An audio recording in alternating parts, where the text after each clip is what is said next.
You ask Tiger to solve. This deals with linear equations with one unknown. The final result is x equals 1/6.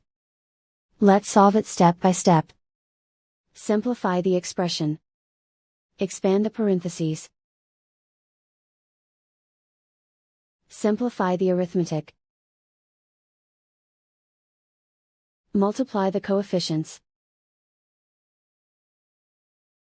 Swap sides.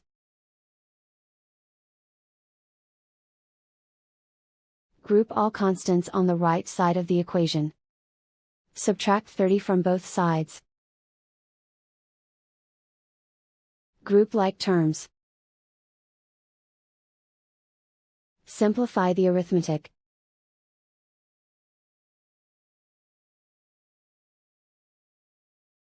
Isolate the x.